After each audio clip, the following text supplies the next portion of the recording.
Cambridge Practice Tests for Ielts 1 by Vanessa Jakeman and Claire McDowell. Published by Cambridge University Press, 1996. This recording is copyright. Cassette 1, Side 1. Practice Test 1.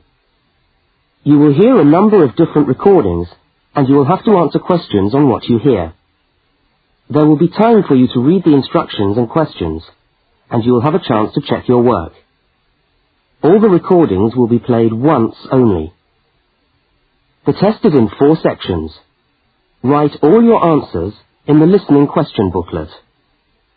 At the end of the test, you will be given 10 minutes to transfer your answers to an answer sheet.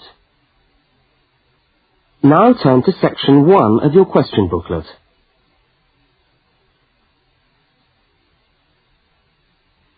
Section 1. You will hear a telephone conversation between a woman and a police officer. First, look at questions 1 to 5. For each of the questions, 4 alternatives are given. Decide which of the alternatives, A, B, C, or D, best fits what you hear on the tape, and circle the appropriate letter.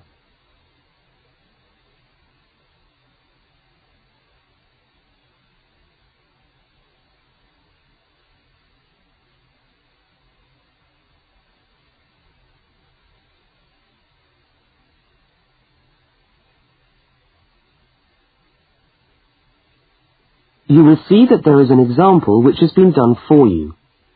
On this occasion only, the conversation relating to the example will be played first.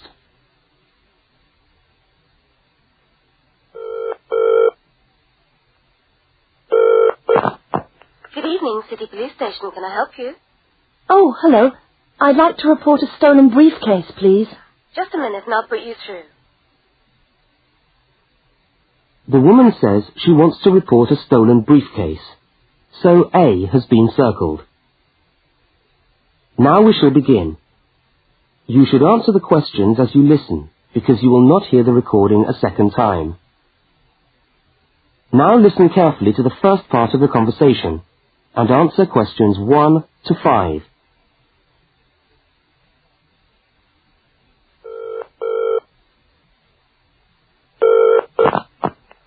Good evening, City Police Station. Can I help you? Oh, hello. I'd like to report a stolen briefcase, please. Just a minute and I'll put you through. Lost property, can I help you? Oh, yes. I've had my briefcase stolen. Okay, I'll take some details. Tell me what it looks like, first of all. Well, it's a soft leather one, you know, not a heavy box type like a man's. And how does it close? It's got buckles at the front, 2 of them. They're gold-plated ones. Fine. Was it locked? No, I'm afraid not. Never mind. Any distinguishing features? Pardon?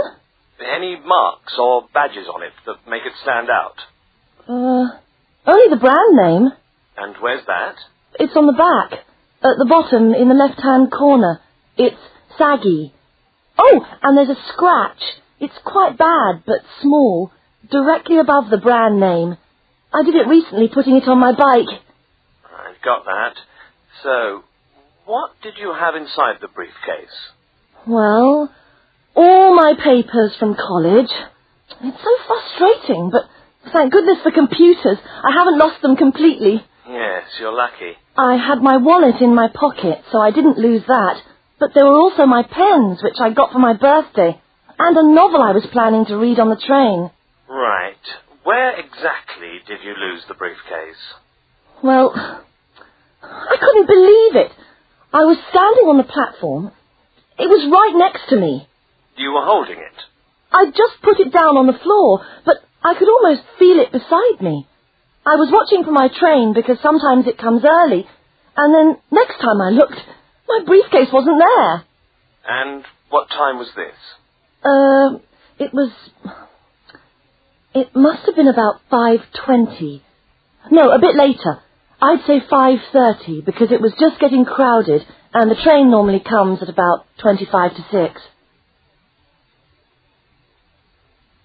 Before they continue their conversation, look at questions 6 to 10.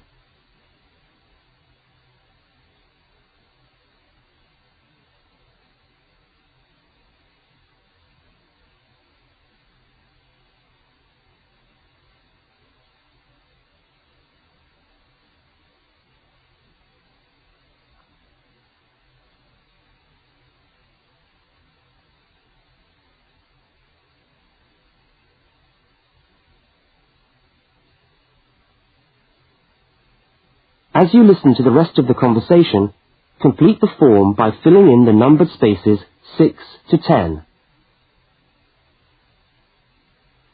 Right. If you'll just give me some personal details. Yes. What name is it? I'm Mary Prescott. Can you spell that? Yes, it's Prescott.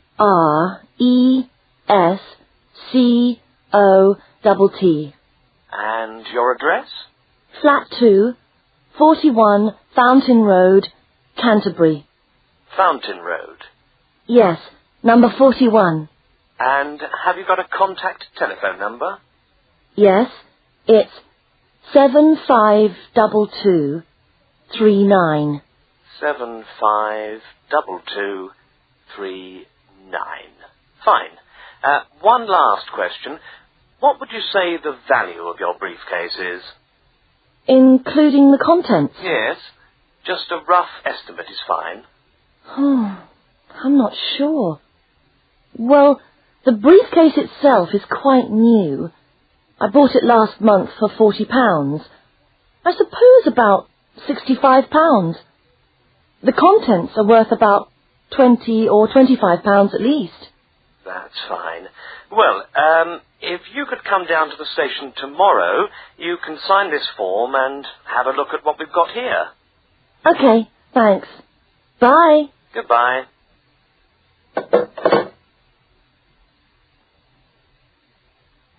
That is the end of section 1. You now have half a minute to check your answers.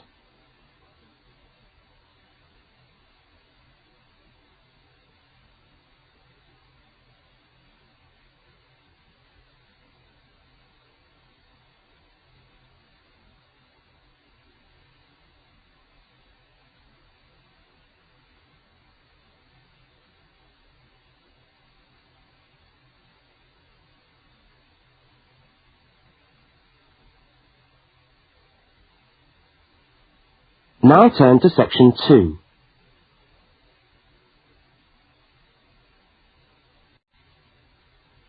Section 2. You are going to hear a news report from an Australian radio program. First, you have some time to look at questions 11 to 13.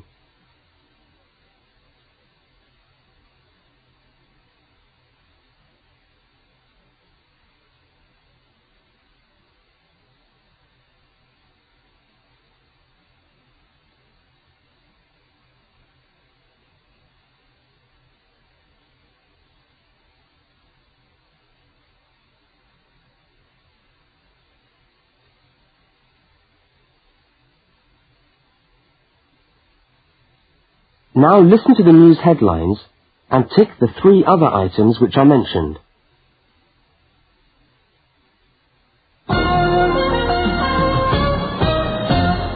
This is the 6 o'clock news for Tuesday the 25th of November. And first the headlines. The Prime Minister has promised to help the drought-stricken farmers in the northern part of the country who haven't seen rain for nearly 2 years. And in Sydney, a group of school children are successfully rescued from a plane which landed in the sea shortly after takeoff. Transport workers are on strike in Melbourne over a pay claim, and the strike looks set to spread to other states. And on a fashionable note, there's to be a new look for the staff of Qantas, Australia's national airline. Now you have some time to look at questions 14 to 21.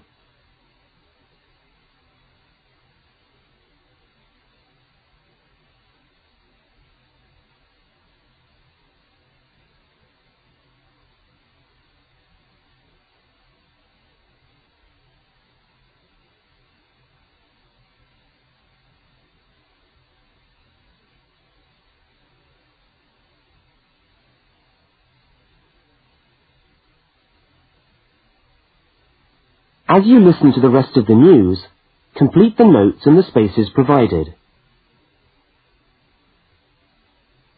The Prime Minister has pledged today that he will make $250 million available to help the drought-stricken farmers who have not seen rain for years get through the next 5 years. Money that was to have been spent on the restructuring of Sydney's road system has been reallocated to what the Prime Minister described as a more worthy cause. Farmers are to receive financial assistance to help see them through the worst drought in over 50 years. Many farmers feel that while the money is welcome, it has come too late to save them and their farms from financial ruin, and are angry that the government did not act sooner. A group of school children who were travelling in a privately chartered aeroplane from Sydney to Queensland to take part in a musical concert found themselves swimming for the shore when their aeroplane had to land in the sea just 3 minutes after taking off from Sydney Airport. The pilot managed to bring the aircraft and its 50 passengers down safely in the calm waters of Botany Bay, where boats and pleasure craft were able to come to the rescue of the boys. The fact that it was a weekend meant that there were hundreds of boats in the bay enjoying the good weather, and this undoubtedly helped the rescue operation. "We owe our lives to the skill of the pilot," said one of the boys, but the pilot replied modestly that it was all part of a day's work. However, all their musical instruments were lost, and they never got to play at the concert. That is the end of section 2. You now have half a minute to check your answers.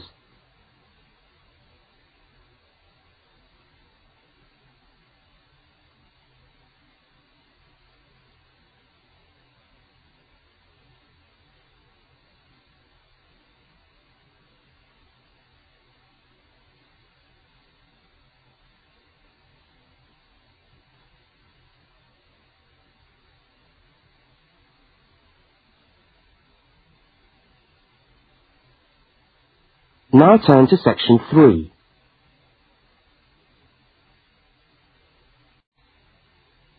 Section 3. In this section, you will hear a conversation between a university student and a university lecturer. Look at questions 22 to 25. For each of the questions, 4 alternatives are given. Decide which of the alternatives best fits what you hear on the tape and circle the appropriate letter.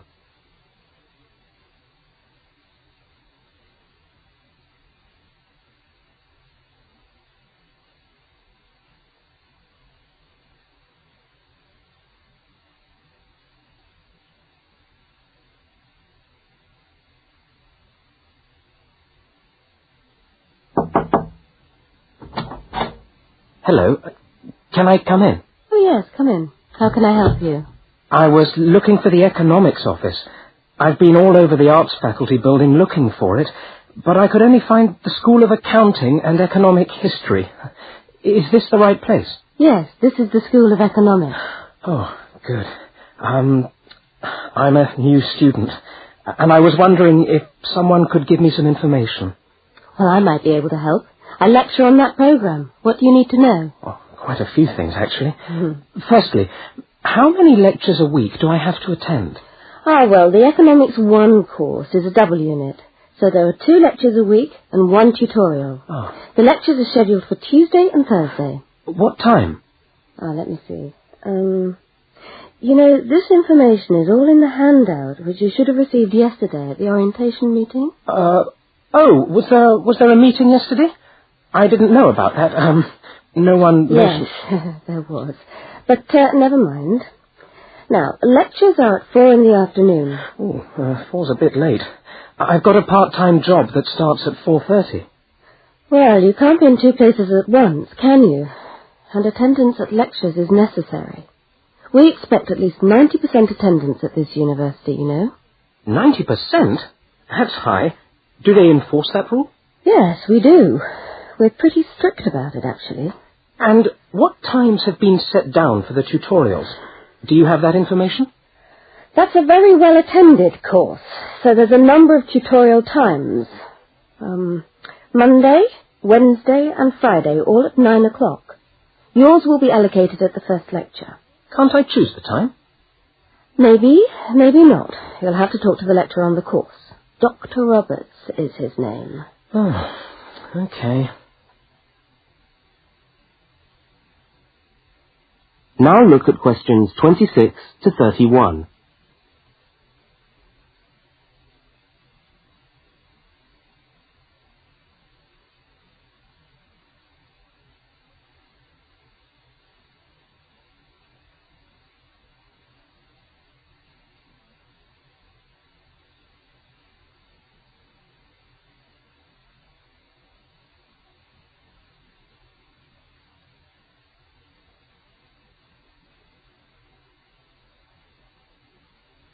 As the conversation continues, complete the notes in the spaces provided. Anything else I can help you with while you're here? Well, yes, actually. Do you know what the course requirements are? I mean, how much work is expected for this course? Well, you have to complete a tutorial paper. What does that involve? Well, it's a piece of work on a given topic based on some set reading texts. You'll have to give a small talk to your tutorial group. Oh, how long does that have to be? Oh, about 25 minutes usually. I have to talk for 25 minutes? Yes, that's right. And then you have to write up your piece of work and give it to the lecturer to be marked. Right. And is that all? No. You also have to complete a 3,000-word essay on a topic. Can I choose the topic? Yes, usually you can. Right. That shouldn't be too bad. And in addition to that, there is an exam. An exam? What sort of exam? Well, it's an open book exam. Does that mean I can have the textbook with me during the exam? Yes, that's right. And can you give me any idea about the content of the first year of economics, so that I can get into some reading? Well, you'll be getting the reading list next week when lectures start. All the books are in the library. Yes, but won't everyone else take them out as soon as they get the reading list too? Well, yes, they might. But most of the important ones are held in closed reserve. That's a part of the library where you can go to read books, but you can't take them out of the building. What did you call that section of the library? Closed reserve. However, we do recommend that you buy the core books. You'll find them useful and you'll need them for the exam. Yes, I suppose I will. But what is the focus of the course? Well, the course at this university has a vocational focus. That is, a focus on preparing its graduates for work. So we're orientated very much towards employment. Oh, so my chances of getting a job are good. Well, provided you get good results. Well, look, thanks for your time. You've been really helpful. That's fine. See you next week, then.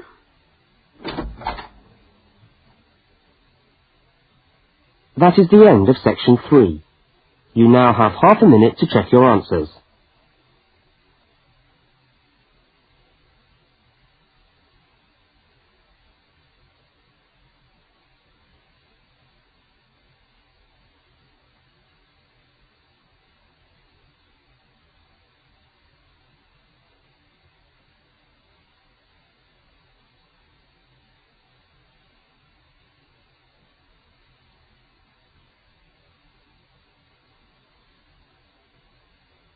Now turn to section 4. Section 4. You will hear a talk given by a university lecturer about the structure of the university.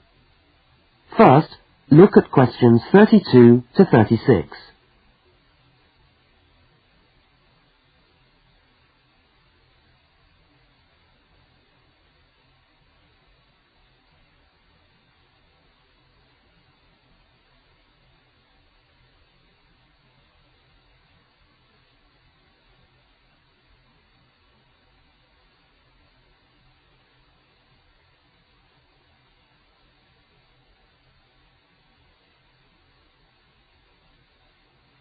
Now listen and answer questions 32 to 36.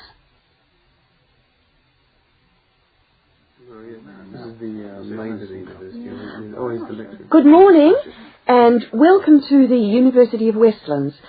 My name is Marcia Mayhew and I'm the coordinator of the Bachelor of Social Science degree. This morning I'd like to tell you about the structure of the university and about some of the requirements of the degree that you're about to enter. The Bachelor of Social Science is in one faculty within the university. That is the faculty where I work, known as Arts and Social Sciences. Here on this campus we also have the faculties of Architecture, Law and Science and Technology, among others. It's important to know something about the structure of the faculty because as you go through your course, you may need to call on members of the staff to help you. At the top of the faculty, we have a dean, and below the dean, we have 3 divisions. Each division has a divisional head, and your degree is located in the Division of Social Sciences.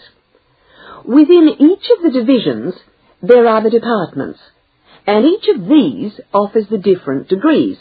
For instance, 2 of the departments which offer the major subjects for your award are Sociology and Psychology.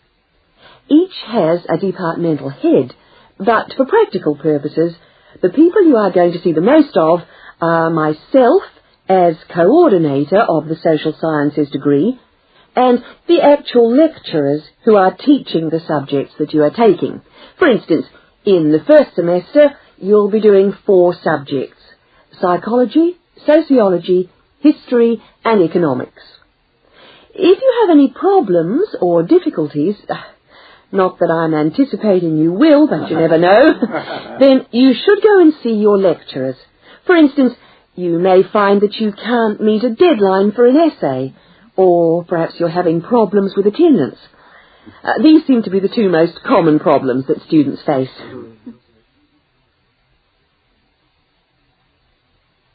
Now look at questions 37 to 41.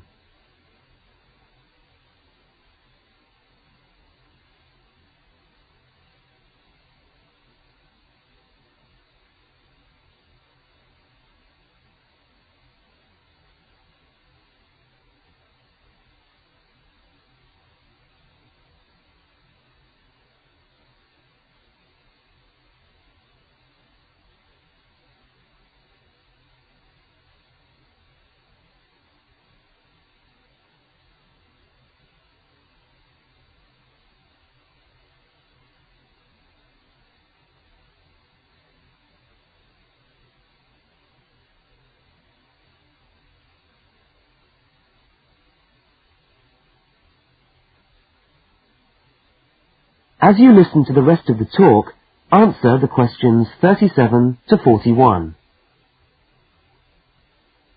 If your lecturers are unavailable, you can always come and see me in my office. I'm available on Wednesday and Thursday mornings and on Friday afternoons. Outside these hours, perhaps you could ring the secretary and make an appointment. Now, you'll note that all of the subjects which you undertake in the first year are composed of lectures and tutorials. A lecture is about an hour long and a tutorial usually runs for about 2 hours. A lecture is rather like what I'm doing now, where one person will talk to all of you together on a subject.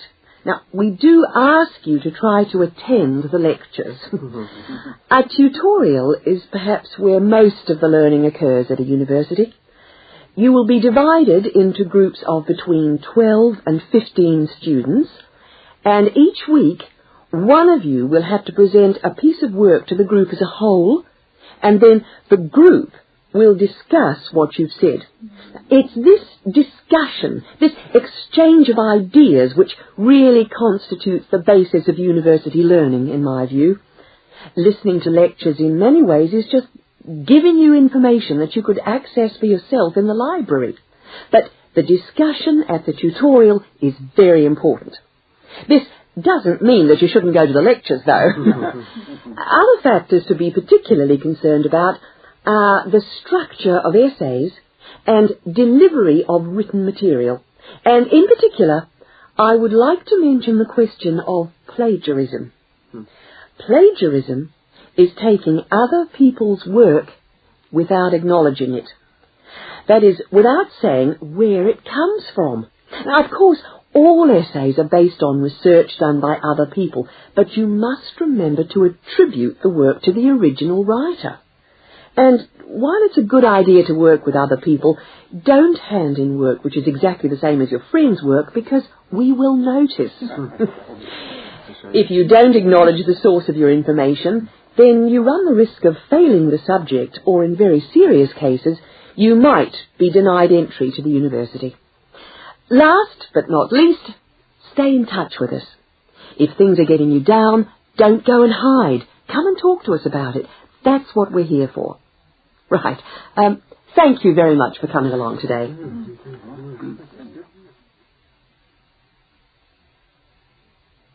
That is the end of section 4. You now have half a minute to check your answers.